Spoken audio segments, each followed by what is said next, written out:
Hello and welcome. Here we are. A Float Podcast. Episode 94. I'm Caleb. I'm Paolo.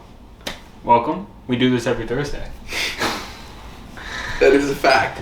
Before we get into everything, like, comment, subscribe on YouTube. Follow us on Instagram at Afloat Clothing. Check out our podcast, Spotify, Apple Podcasts, afloatclothing.com. Podcast is there as well as our shop. All of our stuff. Yeah. Check out our last episode with Jasir from Stockwell, Chicago.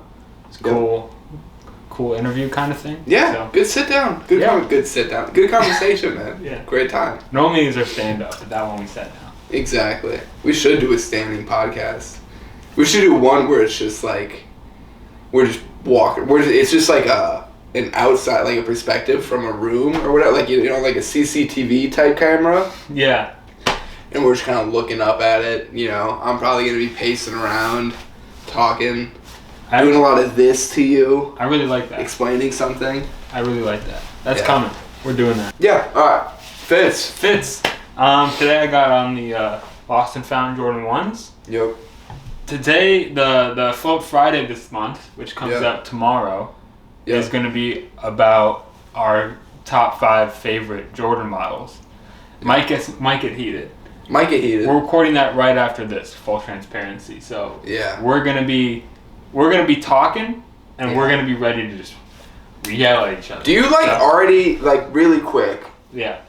Just to prepare people for tomorrow's episode. Right. Do you have anything in mind of where things are gonna be on your list? No, I don't even know what number 1 is, honestly. Okay. All right. That's all I want to know. Yeah. I got these FTP jeans on. Meant to look like Chrome Hearts. Yeah. And then I got this float hoodie on.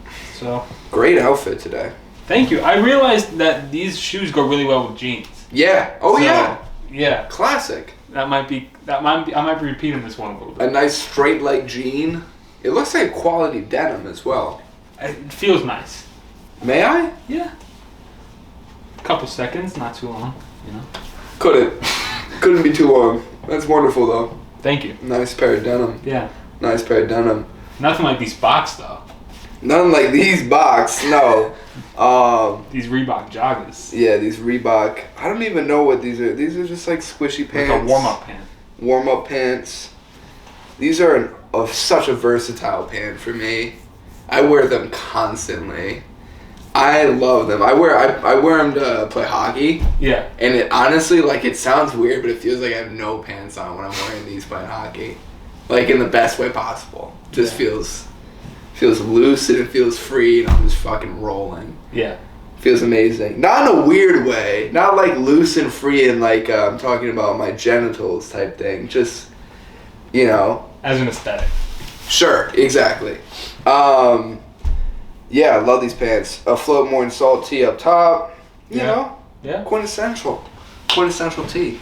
I guess I probably shouldn't say more and salt because if we ever get the cease and desist on that and then they come back and they watch this podcast and they're they know we know. We know. Yeah, I guess so. Go grab one, speaking of, as if you left. Yeah. You know? Go grab one. Yeah. Why not? You could do it. You could. Do it.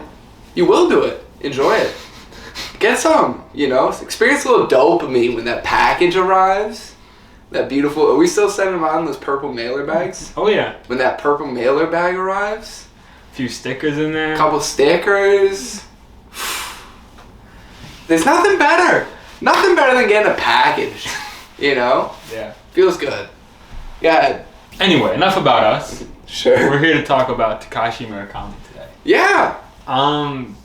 MLB is heading to Tokyo for the opening games of the season, Cubs-Dodgers, and they tapped into one of the not most successful, but there was another word that I had in my head. They tapped into a very prominent... Was that the word? No, but it worked. Very prominent Japanese artist. There you go. To handle a clothing collaboration. Yep. Takashi Murakami, which I think we both think was done very well. I think so. Yeah, we've both seen pieces from the collab. Yep. And it's, I mean, I think that Takashi Murakami is kind of, I don't want to say foolproof because that doesn't really give him any props, but I think his stuff just works with everything. Like everything he does is done very well. I think so. And everything he does is just really good. Like from advertising to actual products he does themselves, and just everything he does is just really, really cool. I don't think Takashi Murakami is just awesome. All right, I agree, Yeah. and I've had that sentiment. Right.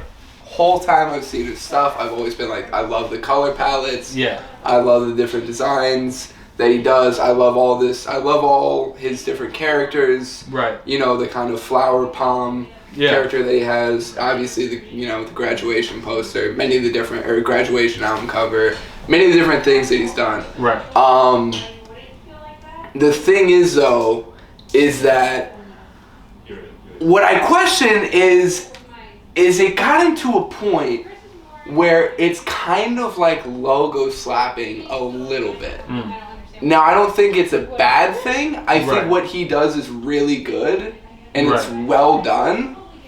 But I now seeing this long span of like collections and different things that he's done, aside from his own personal work, I think he goes into many different places with his personal work. Right. But in terms of collaborations, and this is also me playing like devil's advocate, I would like to say. Right. This is not like really like, what are you? No. Oh, you were looking up. I thought there was something on my No. Oh, okay. Sorry. I just like... You don't necessarily feel this way. You just want to explore this avenue. I want to explore this avenue of thought. Exactly. Right.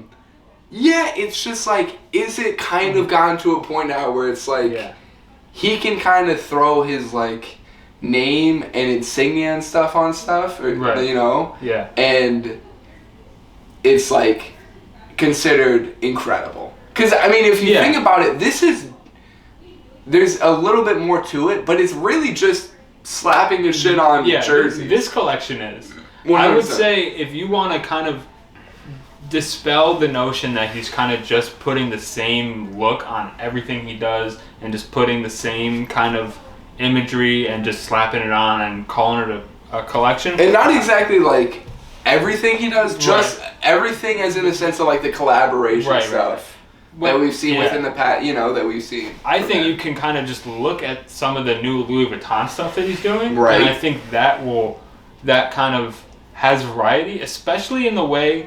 I remember maybe a couple months ago I was seeing pictures of his like advertising for that collection in subway stations. Yeah, and it was kind of like going like he had this snake or something going down the stairs. I thought that was awesome. Yeah, just incorporating that into like everyday life. Yeah, and I feel like when you have stuff like that, it kind of shows that it's not just doing the same thing on different items over and over again. It's kind of there's some creativity involved and some differences with everything that he does. Yeah, for sure. Yeah, I think that's kind of a valid argument to.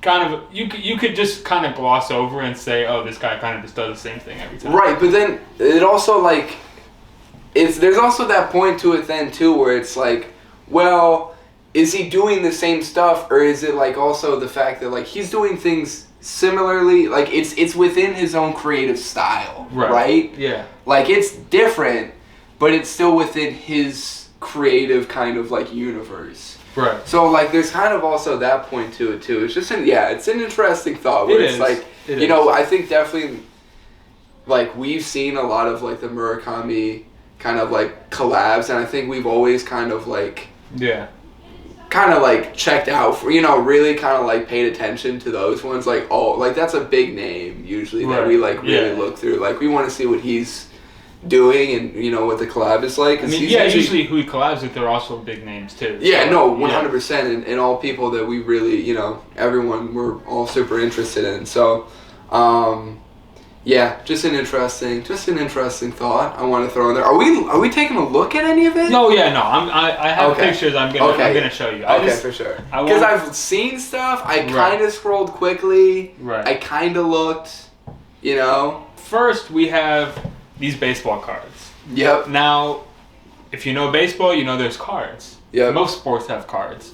Baseball cards are like kind of the main card. The main one, yeah. And it's just I don't think it's exclusively it's not exclusively Japanese players, but some of the, I think obviously Shohei, and then these are just Shohei and Shota's cards more close up. But I think they did full rosters for both teams. I think it was all Cubs and Dodgers. I think so. Yeah. And but I mean, it's just those are just cool baseball cards. And like he's got the ivy.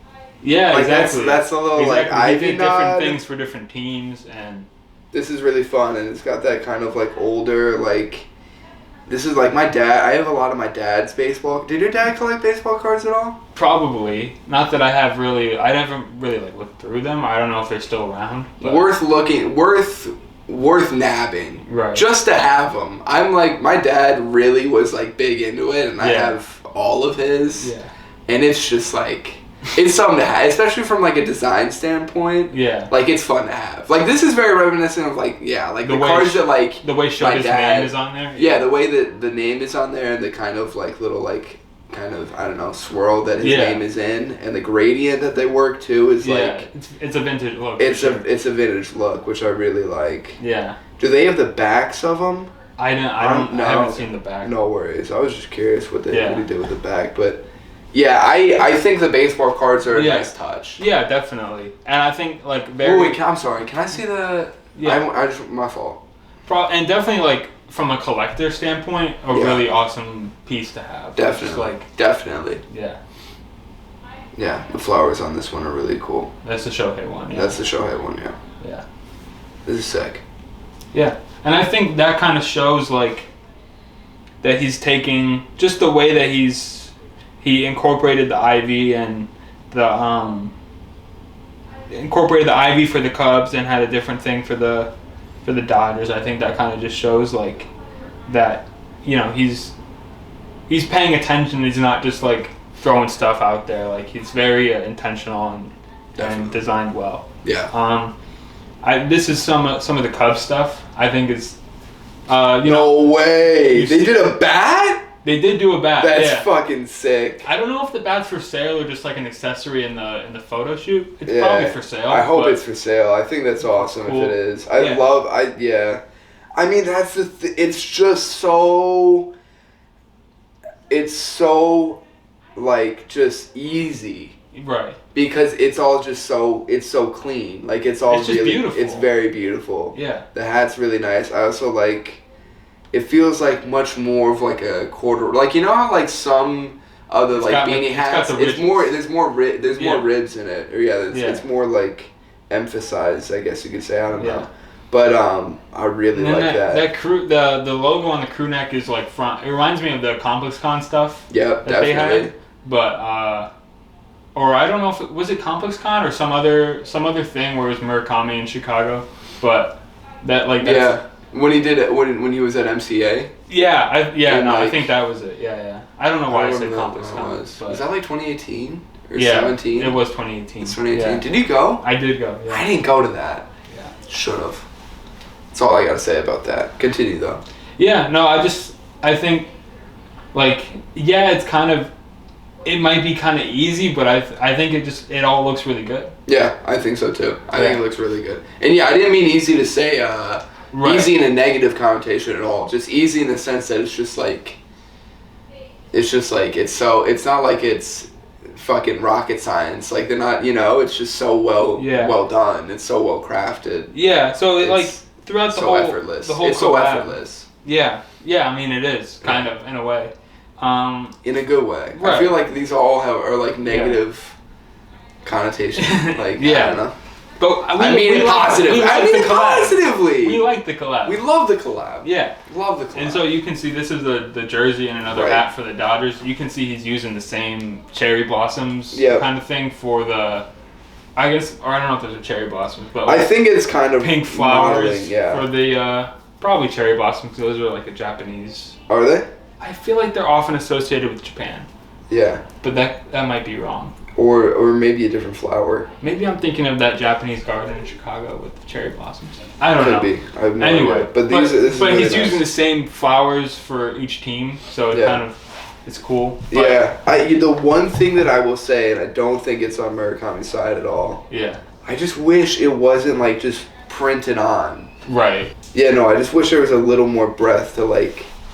Yeah, I think that's just how Fanatics is doing the jerseys. I think so too. And I get it, but I think it's embroidered on the hat and stuff. No, it is. Yeah. It is, and I respect that. I just wish, just give it a little more pop. It'd be nice. But we can dream. We can. This is just a hoodie and then the T-shirt for the Dodgers. Yeah. But I think the hoodie's cool. The T-shirt is really, really sick to me. It's just a different version of the Dodgers logo. Yeah, it's a really nice one. Yeah. All pretty quality. Love the hat too. Yeah. This is fire. Just well done. Are the slides? Oh yeah, and the slides too. Oh yeah, got the little flower on them. Yeah. That's cool. Yeah, it's nice. Yeah, it'll be fun to see, like, if we go to Wrigley this summer, if we see people wearing the Murakami merch. Yeah. That'd be fun. Yeah. And that's just the last Cubs piece. You got, like, he did fitteds for the teams too, which I think is sick. And then just the Cubs jersey and everything. Yeah, this is fire. It's fun, man. This is really fun. As baseball fans, I think it's just a fun collab. Yeah. Extremely fun collaboration. Yeah. I enjoy that. That's just a good collection. It's just cool that they tapped into, like, they did what they needed to do. There's a series in Tokyo. They had a Japanese artist who's very well known. Yeah. Come in, do a collab. I think it's cool. Yeah, I think it's awesome. Definitely, They definitely did well. They did a good job with it. Yeah. For sure. Definitely. I think too they'll do more stuff as it, like, within, like, I'm sure in game and stuff like that, or like there will be more kind of special collections hopefully at the game with different clothing, different art, maybe even from different artists, Japanese artists and stuff like that. It could be really cool. Yeah. I don't know. I could imagine they could do some really amazing stuff with different memorabilia for the games. Is this the first time they're playing somewhere else? No, outside the U.S. They've done that kind of. They've done this a few times. Yeah, I think maybe last year they played in Korea, I believe. Okay. So they do this yearly. Yeah, I think that maybe last year was the first time since COVID, maybe or something. I don't know. Don't quote me on that. Yeah. But I know they've done Australia before and like different. They did a London series at one point, so they get around for sure. But yeah, it's cool. I don't remember seeing any merch or anything for the Korea series, so I'm glad it's just cool to see that, MLB is kind of in touch. Yeah. With the culture. Doing some stuff. Yeah. Trying to do some stuff. Fuck with it. Enjoyable. Should we end the show by talking about ComplexMusic? We didn't get to it in episode 92. 92. So we're doing it 94. Yeah. Yeah, we should, because this is something that's been on my mind. Right. And I think it deserves to be discussed. Yes. Now, I think that me and you have, since, as we have been friends for ages. Right. And we have grown up kind of going to concerts together. Yeah. There is a certain form of etiquette that I think me and you have both become accustomed to. Right. When going to shows. Yeah. One of them, I think, especially for just about anybody, we see. Any performer that we see. Yeah. We do not want to see the track list previous to the show. Yeah, I would say that goes for like 90% of concerts that I go to. That's valid. Yeah. There's certain ones where it benefits me to check. Right. But other than that, right. I don't want to see it. I want to just go to the show and experience it and not know like, oh, he's gonna do this now, or like she's gonna perform this song and then 2 songs later it's gonna be that. Like I just want to like experience the show as it comes, not really have expectations. Right. For the songs and stuff, because also like artists can switch stuff up, and then I'm disappointed. Like, right, exactly. I want her to do this song. Or right. If I didn't know, then it doesn't matter. Like, damn straight. But yeah, I think we just don't really look at it. We don't want to know. We don't want to know, and I think another thing, especially when it comes to big performances, right. Big world tours. I think you could say Kendrick's Damn tour. You could talk about. The Call Me If You Get Lost tour. You could talk about Utopia, right. That tour. You could talk about Astroworld and that tour. Right. a few of the different, major world tours, rap tours, I guess, that we've experienced. Yes. I think something that has been lost, it seems, is this idea of keeping things secret, sure. So that it can be enjoyed by everybody when it comes to them. Right. I fucking loop this all back to ComplexMusic. I believe it's ComplexMusic, who, since from what I can understand is Utopia, since about Utopia, that rings a bell. Maybe earlier, they have took it upon themselves, right, Caleb, right, to post videos, photos, everything from set lists to full track lists on their Instagram accounts for all to see after the first night of a concert. Right. Of a I show. Remember they did this with Drake Tour. They did this with Drake Tour. And I didn't care because I wasn't going to go. Right. So I got to see the set list and I was like, oh wow, it was a pretty good set list. Any major tour, they post the track list after the first night or two of shows, week of shows. Right. I think that is unfair as a concert goer, because if I'm in the later, and listen, you can always just say, unfollow, fucking, but you want to follow avoid them for the others, because you get value out of the other posts. Right, and I think it's, I avoided the Utopia stuff. I didn't have much of a problem with it. Right. It's not a big deal. Quickly swipe. You can quickly swipe, but I think it's, but I think it's still bullshit. Yeah. Because it's like, let there be some who... Yeah. Why do you ruin... you know what I mean? You need to, Why? There's a very easy solution. Yeah. You need to hide it in a carousel. You need hide it in a carousel. You need to say set list on the next slide or something. And then you can check if you swipe to see Travis's set list. Right. And then it's like, I think that's a perfect solution. But will they do it? Is to be seen. It's also there's not obviously they want to just churn out posts. And kind of have a bunch of... have 10 posts a day or whatever their quota is. Right. But it's not really, and I guess a lot of people probably would see it for the first time there. Yeah. But it's not it's very easy to find set lists online. Yeah, it is. It is. Just look it up and it's there. It's there. So you don't need it doesn't need to be. It's not breaking news or anything. It's not. And that's the other thing with it too, is it's not if you want to find that information, you can find it. But just post, I don't know, posting for all to see is it's kind of in my opinion, it's kind of like a movie came out and you just posted the spoilers. Kind of. I would consider it similar. I almost take more. I almost dislike it more that they post specific videos of the concert. Yeah. Because I don't want to see what the stage looks like. Or right. What the artist, if the artist is wearing a specific costume or something. Right. I would rather just be surprised by that on the night of the show if I'm going. Right. Oh, you walk in and the stage is set in the center or whatever, but you don't know what the fuck it is. Right. And you get to walk in there and be like, oh shit.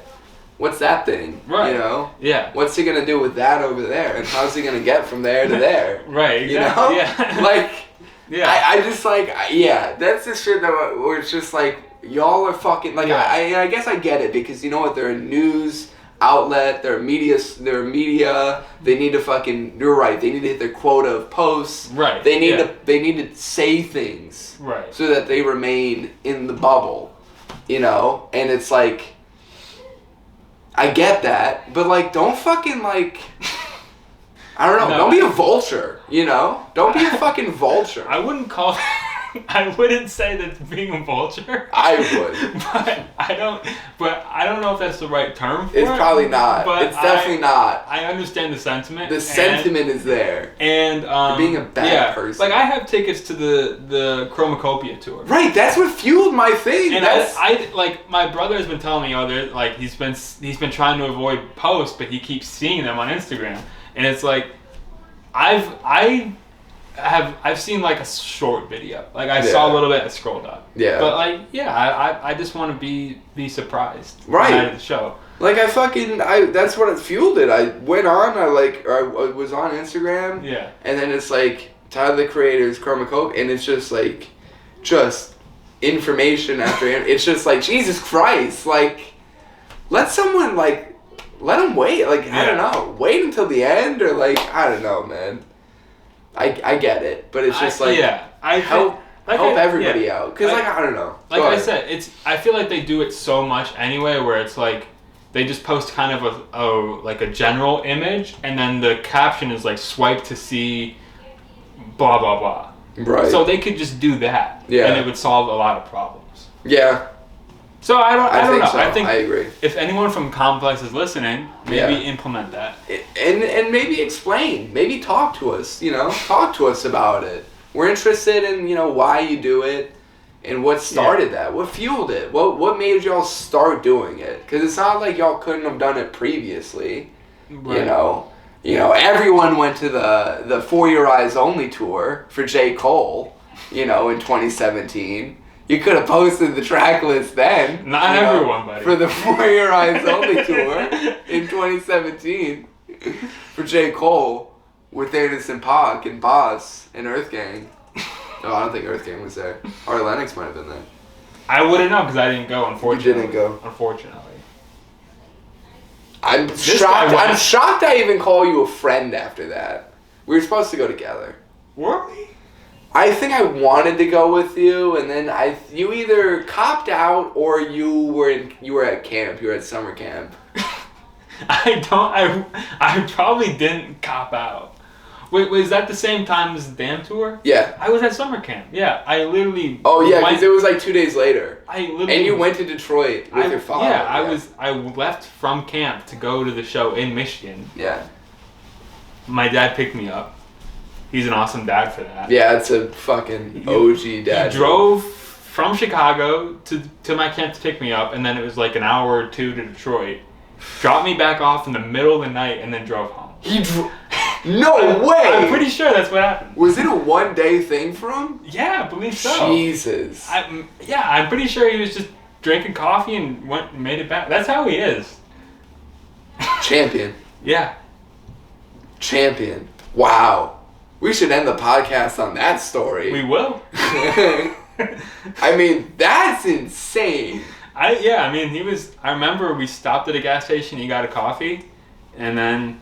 Wait, so what were the legit... Wait, okay, so he drove... So it's about 6 to Detroit? Probably like 5.5. But yeah, I mean, it's a drive. Right. Yeah, I mean, it's like 3 to my summer camp. From there? Well, no, like... No, 3 hours to your summer camp. 3.5 to my summer camp. Okay. And then probably like, an hour and a half to Detroit from there or something like that. Hour and a half back, and then just to Chicago. Probably got home at like 3 in the morning or something. Yeah. Wow. Yeah. I mean, that's a lot. Yeah, no, it's a lot of night driving. Yeah, it's a lot of night driving. Yeah. Wow. Had to break down the logistics on that real quick. Yeah. Had to. Yeah. Yeah. Well, Caleb, you got anything else for the people? I mean, anything else about? I think that was all. It was a cool episode. Murakami, hats on the floor. Hats on the floor, knocking things around. Yeah, we'll see you next week at Flow Podcast. Like, comment, subscribe, follow us on Instagram, all that stuff, and check out the Flow Friday tomorrow. Yeah. Heated discussion. We promise it will be heated. We promise. And we're not going to embellish. It's just naturally going to be that way. It probably will be. You're going to say some bullshit. My favorite Jordan is the Jordan 31. Dude, all the new stuff he's been doing recently has been amazing. And no one's talking about it. All right. We'll see you next week. Flow Podcast. Stay afloat.